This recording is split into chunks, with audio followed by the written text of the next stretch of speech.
नमस्कार दोस्तों, स्वागत है आपका सीपी स्मार्ट क्लासेस में। दोस्तों, आज के इस वीडियो में विभिन्न समाचार पत्रों में छपी शिक्षा जगत की खबरों के बारे में चर्चा करेंगे जो आपके लिए बेहद महत्वपूर्ण है। तो इस कड़ी में 69,000 शिक्षक भर्ती की बात करते हैं। 69,000 शिक्षक भर्ती की बहस कोर्ट में चल रही है, आज भी सुनवाई है। कई तरह के केस लगे हुए हैं, जिसमें से एक इम्पॉर्टेंट केस है आर्थिक आधार पर आरक्षण, यानी कि 10% EWS कोटे का रिजर्वेशन।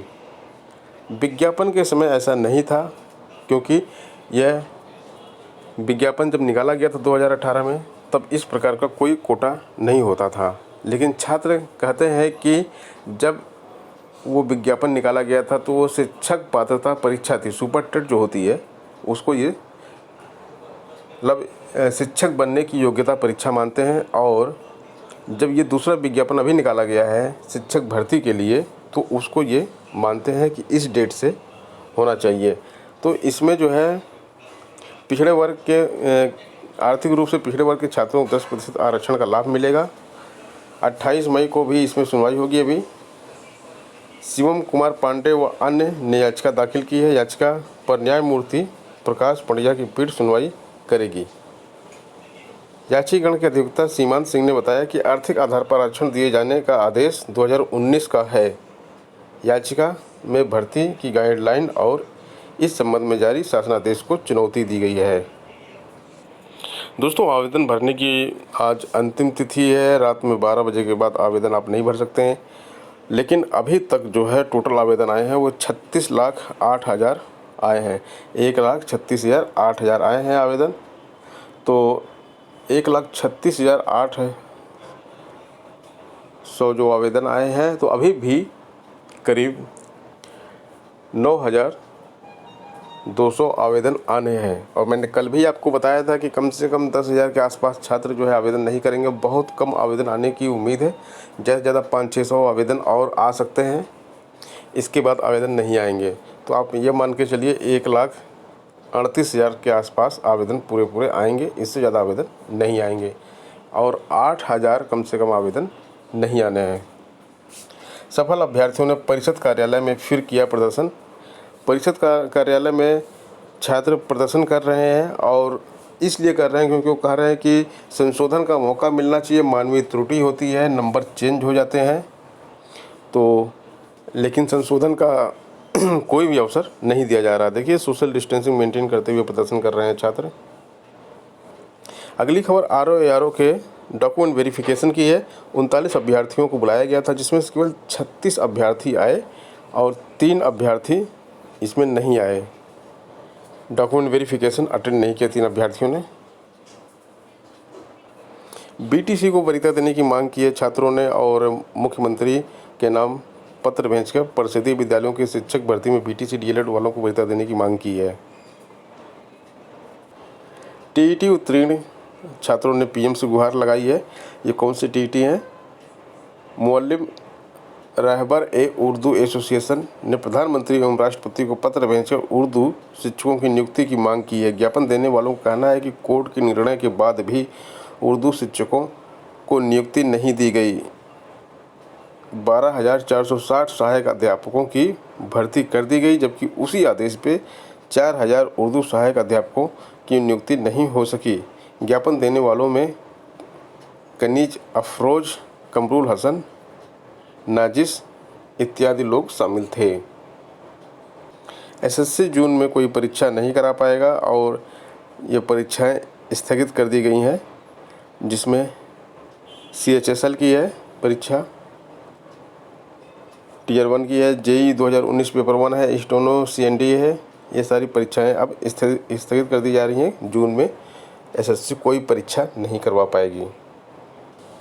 बस केवल आज का ही मौका है, इसके बाद आवेदन नहीं हो पाएंगे। रात 12 बजे वेबसाइट बंद हो जाएगी। कुल 1,46,060 लोगों को आवेदन करना था।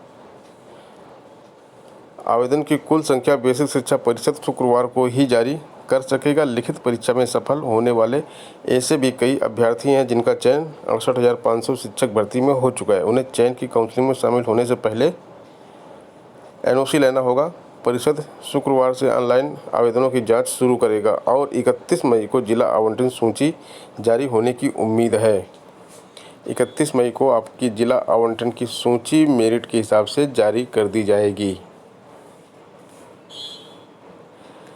इलाहाबाद हाई कोर्ट में 69,000 शिक्षक भर्ती का रिजल्ट घोषित होने के बाद उसके प्रश्नों का गलत उत्तर होने के आधार पर बनाकर याचिका दाखिल की गई थी। इस मामले में गुरुवार को भी सुनवाई की जाएगी।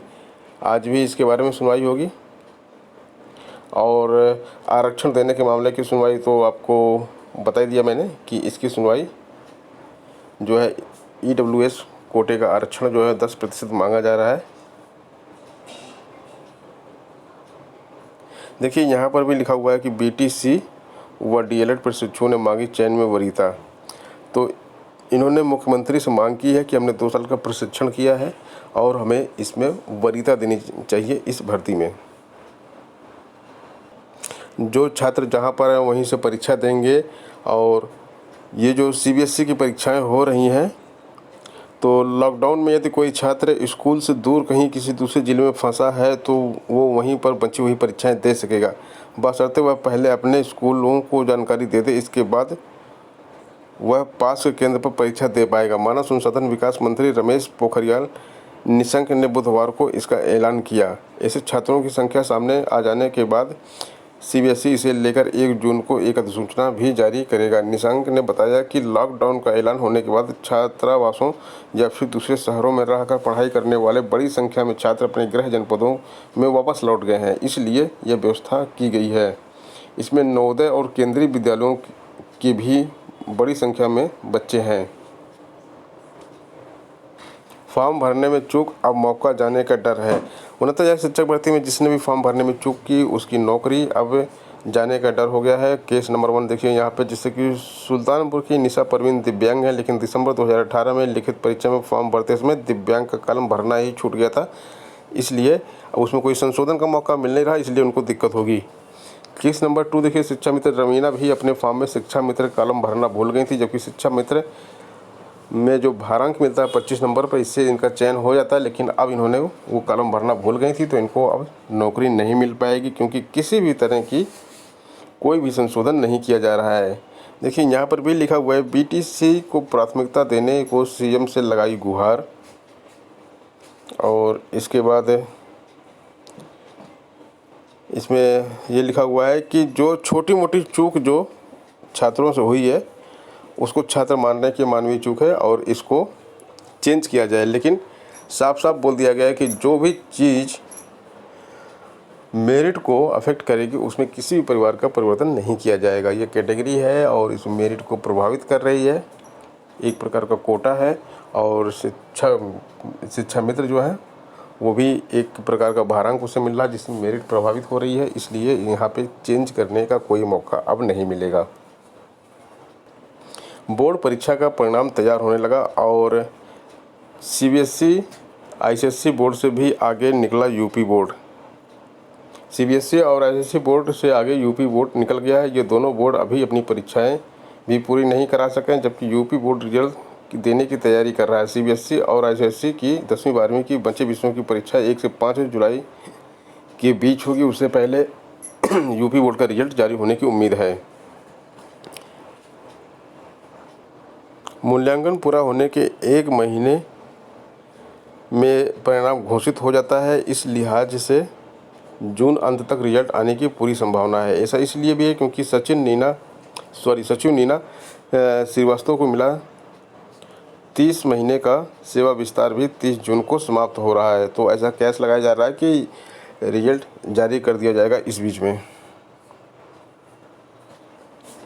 कोरोना की कुछ न्यूज़ देख लेते हैं। इसमें जो है लखनऊ में 5 लोग समेत 9 को कोरोना हो, एक परिवार के 5 लोग हैं और सब मिलाकर 9 लोग हैं उनको कोरोना हो गया है।